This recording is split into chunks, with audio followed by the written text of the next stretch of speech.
Hello दोस्तों, कैसे हैं आप सब। आशा करता हूं बहुत अच्छे होंगे। लाए हैं एक और नई वीडियो जो कि बहुत इंपॉर्टेंट होने वाली है आपके लिए। अगर आपको ये नहीं मालूम है कि आखिर स्प्लिट एसी में इन्वर्टर टेक्नोलॉजी है क्या चीज़, इस चीज़ को लेके आप काफ़ी कंफ्यूज रहते हैं, तो आज इसी पर पूरी बात होगी कि आखिर हमें आज के टाइम में इन्वर्टर टेक्नोलॉजी लेना चाहिए कि नहीं लेना चाहिए। आखिर ये इन्वर्टर टेक्नोलॉजी है क्या और ये एसी में काम कैसे करती है और हमारे लिए ये कैसे बेहतर है। आज इसी पे पूरी बात होगी। मैं हरिओम गोस्वामी, आप देख रहे हैं ऑल इन्फॉर्मेशन। तो चलिए स्टार्ट करते हैं इस वीडियो को। करते हैं। देखिए, सबसे पहले हम बात करेंगे कि अगर हम एक इन्वर्टर टेक्नोलॉजी के एसी के बारे में जानना चाहते हैं तो ये हमें कंफ्यूजन रहती है कि आखिर ये है क्या। तो मैं आपको बता दूं, आज का जितना भी कंपनी है, जितनी भी कंपनी, उसने अपने जितने भी एसी हैं सब इन्वर्टर टेक्नोलॉजी पे बना दिए हैं। लगभग मार्केट में अगर बात करते हैं तो 95% एसी जितने भी हैं कंपनियों ने इन्वर्टर टेक्नोलॉजी ही कर दिए हैं। बाकी जो था वो आपका पहले टेक्नोलॉजी पे आता था जिसे बोलते थे नॉन इन्वर्टर। उस पर हम बाद में बात करेंगे क्योंकि आज है इन्वर्टर टेक्नोलॉजी के बारे में जानने की बात। तो देखिए, इन्वर्टर आपके लिए कैसे बेहतर है। एक चीज है कि हम जैसे ही इस चीज को पता लगाते हैं कि हमें मालूम नहीं रहता है कि इन्वर्टर टेक्नोलॉजी क्या है, तो सबसे पहले हमारे माइंड में यही आता है कि इन्वर्टर का मतलब ये है कि हम जो ये एसी लेंगे, ये एसी हमारा इन्वर्टर से चल जाएगा। तो देखिए, इसी चीज का ध्यान रखना है। कंपनी ने जो ये इन्वर्टर नाम दिया है इसके परफॉर्मेंस पे दिया है, ना कि इसको इन्वर्टर से चलाने के लिए है।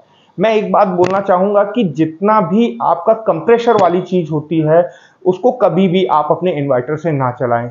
ये सबसे इंपॉर्टेंट है, इसको ध्यान रखिएगा। कभी भी आप अपने इन्वर्टर से जो भी कंप्रेसर जैसे फ्रिज है और एसी है, इनको चलाने की जरूरत नहीं है। तो चलिए टेक्नोलॉजी की बात करते हैं। इस टेक्नोलॉजी के आने से आपके लिए सबसे बेनिफिट हुआ वो हुआ इलेक्ट्रिसिटी का और एसी की लाइफ। दूसरा, आपको स्टेबलाइजर लगाने की जरूरत नहीं पड़ती है इसमें, इस टेक्नोलॉजी के आने से। तो देखिए, इन्वर्टर आपका जो काम करता है, आपका एसी, ये जब आपका ऑन होता है तो ये आपका अगर 1.5 टन का 3 स्टार या 5 स्टार एसी है तो ये 16 से 1700 वाट पर स्टार्ट होता है। और जब ये स्टार्ट होता है तो ये धीमे धीमे धीमे धीमे जब आपका 3 से 4 घंटा होता है तो ये धीमे धीमे आपकी वाट को कम करता चला जाता है।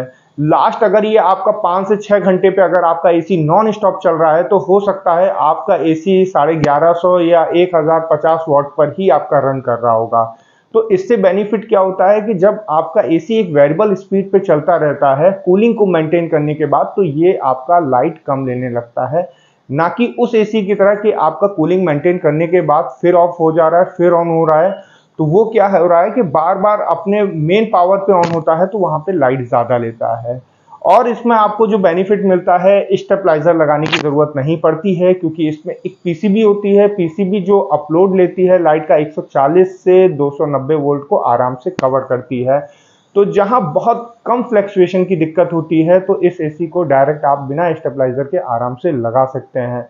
बाकी इन्वर्टर का आपका एक और बेनिफिट है कि ये जब आपका आया है तो देखिए, एसी में एक चीज का ध्यान रखिएगा कि एसी की कूलिंग उसे नहीं कहते हैं कि आपने एसी ऑन किया और आप जब रूम में बैठे हुए हैं तो कूलिंग इतनी ज्यादा हो जाए कि आपको कुछ कपड़े या चद्दर ओढ़कर सोना पड़े। तो ये भी कूलिंग कंफर्ट कूलिंग में नहीं आती है। इन्वर्टर एसी कंफर्ट कूलिंग करता है जिसमें आप आराम से आपकी बॉडी के हिसाब से आपके रूम के टेम्परेचर को मेंटेन करता है।